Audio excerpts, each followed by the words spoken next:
All right, ladies and gentlemen, we missed him last week because he was out on Radio Row and there was just too much noise out there. But hopefully, you'll enjoy this interview with Darren Smith. Check it out. He's out representing the Kansas City Chiefs and ESPN, and he decided to give us just a few minutes of time to talk all things NFL.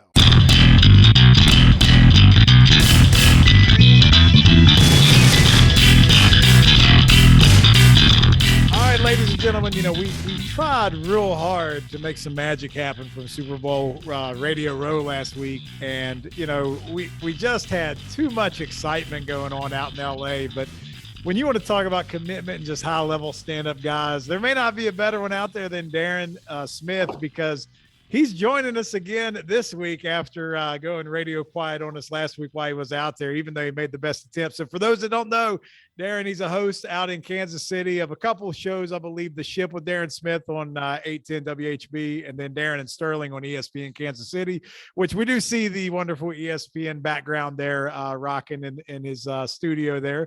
But Darren, welcome back to the show, brother. How's it going? Go well. First of all, thank you once again for having me. Apologize for the noise, and on behalf of Pat McAfee, I told him, I said, hey, look, man, when I'm on the air, you keep that noise down. But glad we're able to come back and do this again. And again, thanks for the invitation. Nah, man, it's always a pleasure to reach out to people like yourself. And, I've followed you from a distance, at least on social media, just watching you cover the Chiefs and different things like that. And I understand you've been out to the Super Bowl now, Radio Row, several years. How many times have you been out there since, or counting this last week? I've done Radio Row 5 years in a row now, and this is my fourth Super Bowl I've been able to cover. I didn't cover the first time. I got a credential for Radio Row, which was in Houston, but ever since, after that, when the Chiefs got good, I've been fortunate enough to cover the Super Bowls ever since. So how painful was it not to be able to cover the Chiefs this year, since they kind of screwed the pooch there against the Bengals? Not that the Bengals at least showed up and played a decent game, but you missed the Chiefs this year. Look, man, in hindsight, look, obviously when you know the final result and it was 23-20, I didn't really have a dog in the fight on who won the game. I was betting on the game, of course, but I was disappointed because I thought more points were going to be scored. I just thought it was going to be, kind of a high scoring affair. I just thought both teams were going to put their best foot forward. And I think it probably would have traveled that direction if Odell Beckham Jr. didn't get hurt in the first half. I think because he was on pace to have a real big game, and I was going with had he done that. But no, it was disappointing that the Chiefs didn't make it, because I think they would have put up a better performance. I don't think it would have been such a low-scoring game, a 23-20 game. I would have expected the Chiefs to at least put up 32 to 35 points in that game, especially after what took place last year. So I thought it would have been a much more entertaining game to go along with the halftime show. And it was, again, for me, it was bittersweet. I mean, yes, it is fun. It is nice to go and see a Super Bowl where you don't have to pay for a ticket or anything. But it's a better feeling when you know that the team that you cover should have been there and would have probably made a much better game than what we saw. I think the benefit for most fans, and we were talking earlier about the ratings and how the Super Bowl did as far as viewership, like it was through the roof. The playoffs were great. All the games were close. The Super Bowl, again, at least was a close game. But Biggie, I know you like to throw some money down. You gamble a little bit. You got a couple things right when it came to the game. What did you get right? Well, I ended up getting the final score right, but the one I've never hit before was, first time I've ever hit it, 23-20, and it's only due to a bad hold. Otherwise, it'd have been 24-20. But the other one I hit, we always like to do these prop bets and get a little crazy with them. I decided to throw some money down on Blue Gatorade. That's the only thing I won on Sunday. Now, okay, so I got to ask this because I remember what was the odds on the score, because I was looking at it and there were some nice odds put down on that. For the score, it depended where you were at. The 23-20 had like a plus 175, so you could have almost doubled your money if you'd went there. Now, I'm thinking, if I remember correctly, because I was betting online, and there were 23. And that might sound, it might have been right, but yeah, depending on like, because I was looking at what the New England Patriots scores when they beat the Rams was like 13-3, and it was like them odds like that was like plus 12,000 or something. So good, I mean, if you hit something like that, of course, think about Back to the Future. I always think about that atlas and that almanac, that sports almanac. Oh Lord, I would have loved to have had something like that in handy, but I had the orange Gatorade, and I think I had the orange Gatorade case, the Bengals one, and I didn't think about the blue for the Rams. I didn't think about that at all. So that was a good hit. And it's funny because I bet a lot of money on that game, and I was going in both directions. I had both teams winning in certain things, but I had the over, and so and I'm sitting thinking like, okay, the Bengals are gonna, they scored right out the back coming out the half, and I'm like, okay, it's about to be, these teams about to do their thing. And when it didn't manifest, I was like, oh. So I ended up winning a couple of bets, but I just don't know what they were. I only won like $75, $77. So I don't know what I won. So which avenue do you go through to put that down? I could have swore I saw you had something shared out regardless of which state you ran away that you could put money onto the game, different prop bets, line bets. Oh yeah. It's my bookie. Hold on. See, now you got me. I know. Stay away from this stuff. I know Biggie gets real territorial whenever we're doing NFL picks through the season, and I might be pulling lines from like DraftKings, and he's like, "You need to use FanDuel or wherever." Like he gets real territorial in the lines. Yeah, so it's called mybookie.ag. So if y'all need a link or something, let me know. Okay. I do get a little referral bonus or whatever. You can put like $25 down and like make player prop bets and all this stuff. That's why I like doing it, because I like trying to build player prop bets and stuff like that. So. All right. So is there any bet that you had locked in that you were really like just feeling the most confident in that didn't work out other than the over? I know you're really high on the over, but is there anything else outside of the Gatorade? Yeah. Oh no. Odell Beckham. As MVP? He only had no. Odell Beckham over 66 yards receiving. Oh wow! Because he had two catches, I think, for 52 yards, and I can't remember what had he made that third catch and not hurt his leg. I mean, he probably would have did what he needed. So I think that was like that was like minus 175, but I had a lot of money on it. So if it were to hit, I was going to win a lot on it anyway. So I was thinking like, okay, Super Bowl home. I'm like 66 yards. I'm like, he can get 66 yards. I was like, that was a given. So, because I think for Cooper Kupp, Cooper Kupp might have had like 117 yards. I think he only ended up with 109. So that's why I didn't touch that one. But Odell for 66, I was like, I was thinking, unless he gets hurt, then what happens? He gets hurt. I was like, Jesus, I know Biggie had Von Miller as the MVP on a big payday, and there was times it looked like it might have paid off, but I don't know when it comes to the Super Bowl MVP. Do you agree with Cooper Kupp getting the title there? Or do you think it should have went to AD? I don't have a problem with it going, because look, if Cooper Kupp doesn't make the catch, they're not in the league. So I get it, and of course, there's a scenario where they have to have the votes tallied in. With I don't know why, but they have to have the votes tallied in before the 2-minute warning. That is the dumbest thing ever. Yeah, so I mean, I get it, because my thing is, okay, you get the votes in. Well, what happens if the Rams lose? You know what I mean? Is Cooper Kupp still the MVP? So that's weird. Yeah, that made no sense to me at all, because at the end of the game there, when the Bengals are driving, if Joe Burrow has a little bit of time, Jamar Chase had put Ramsey on the ground. If he catches that touchdown, 30 seconds left, and everybody's already put their votes in for Cooper Kupp, how that vote works doesn't make any sense to me. Yeah, no, I'm with you. And look, had he made it, that would have been over. I had the Bengals on one bet that was like, they were plus 170 as an underdog, and then of course I also had them winning, plus 4.5. So if they could have got that touchdown and won the game, I was going to see it pretty. So, we were saying the real MVP though for the Rams was probably the Bengals offensive line in the second half. I mean, they probably were the Rams' real MVP. Unfortunately, that was the narrative going in though. So what kind of happened? The Bengals were playing ahead of themselves in the first half. The fact that they protected him the way they did, but then once they got in that little kerfuffle on the sideline and they got Donald all fired up, man, it was downhill from there. But if you think about it, I mean, you asked me about my feeling about the Chiefs. I mean, when you see that type of performance where they gave up 7 sacks, that should further make people upset at what the Chiefs did 2 weeks before. You only sacked them once after they gave up 9 sacks against the Titans and they give up 7 sacks against the Rams. Like, you had Chris Jones and Frank Clark and Belvin Ingram, and all you got is 1 sack. Like, there was footage where literally Jones Oh had yeah. Burrows and couldn't bring him down, And and they that was ripped like, his nameplate off his jersey at one point, yeah, and Just it's couldn't like bring him so it's down. like so it's like people trying to blame Eric Bieniemy for the season. Like, no, the Chiefs had many chances to win that game a couple of weeks ago, and they blew it.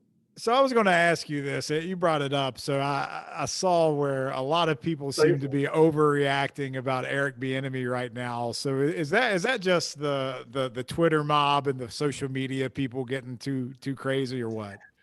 no, it's somebody who has a personal agenda for whatever reason, man. That writes a nonfiction article to where no sources, hearsay, conjecture, and it's like, and to be honest, my boss at one of my stations sent me a text last night like, "Hey, what is this?" So I sat down and I was in my favorite spot. I was sitting on the toilet, and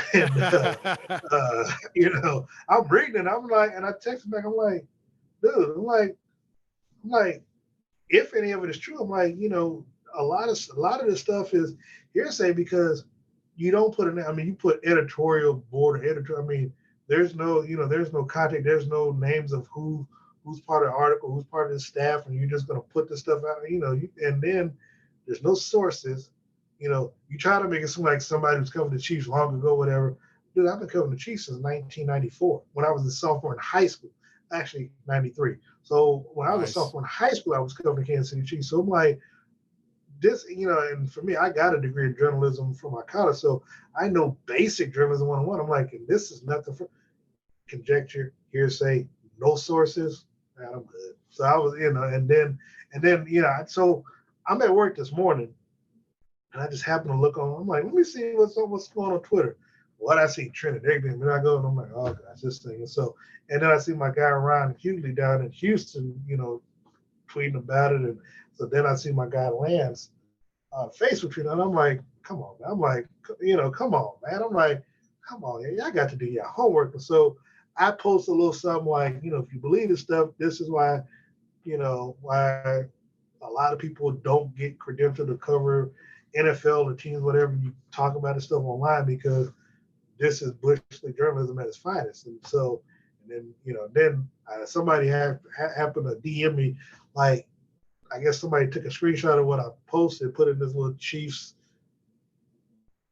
sub bulletin thing, whatever. So I had some guy named Clay Windler trying to come at me. And I'm like, I took the article down. I'm like, are you serious? Like, I took the article down. Like, I mean, I stand by what I said. I'm like, y'all want to, so people want to throw shades or whatever. I'm like, that's fine, but you realize I just covered my fourth Super Bowl, right? And I got more to come. I'll be like, dude, I'm like, I talk to the players.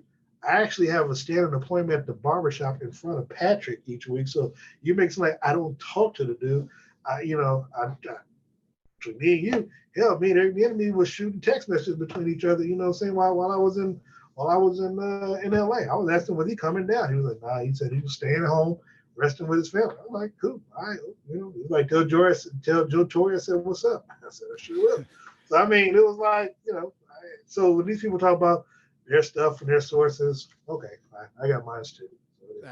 Well, like you said, that article got ripped down, but the thing is, you gotta be careful. You say all that, now everybody's just going to be like, he's just out there covering for Bieniemy now. They're too tight. I don't care. I mean, but see, here's the thing, because I tell people at my station, I'm like, first of all, if you don't have, see, the difference between me and other folk, I don't mind going. I go out there, everybody. I don't care if you're black, white, or different, because if you stick up the joint, call you out on it.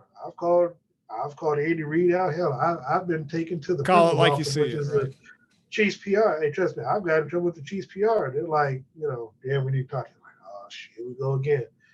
So man, people like to call me home. I'm like, I can't be a homer when I get my credentials threatened because of the things I do and say, the things I publish. So it is what it is, man. Nah, that's one of the reasons why we want to talk to you so much, because you're definitely not a homer. It doesn't mean you don't root or cheer on those people you cover, but like you said, from a distance, everything we've seen, you call it exactly how you see it. Well, and one of the things, because I know I have to go, so but I took my time. Yeah, I'm from Kansas City. I didn't grow up a Chiefs fan, and I tell people the story all the time. I said because growing up, I'm in church, so the Chiefs, especially in the '80s, they were a bad team. So they're playing at noon. I mean, obviously every blue moon, you play one of that, but they're when they're playing a game, I'm in church. So by the time I get home from church and we get settled, and this is as a kid, even growing up to my early teenage years, get home from church, time I get set to watch the games, it's the Dallas Cowboys 49ers on in the late afternoon game. The Chiefs didn't play afternoon games like that. So now I grew up watching them. Now I knew about Fred Arbez and a lot of these other players just because of history. I'm a student of history, but I just didn't watch the Chiefs. And then when I got a chance to cover the Chiefs as a sophomore in high school, I got turned off at Joe Montana's retirement thing because I'm sitting next to Marcus Allen, and Marcus Allen was acting like a dick to me, and I was a sophomore, junior in high school. Like, dude, seriously, this? So it turned me off from the Chiefs, and so the players now, yes, we go. The Chiefs barber is my barber. Now, I've been hanging out. I've been dealing with him since 2005. So for me, he sends them my way and vice versa. So for me, it's just one of those things where I enjoy, I like the players. I don't, maybe I don't care for the organization as a whole, but I do want them to do what? I do like to see them have success. Because if they're successful, in turn, some of that success rubs off on me because people listen to what I have to say.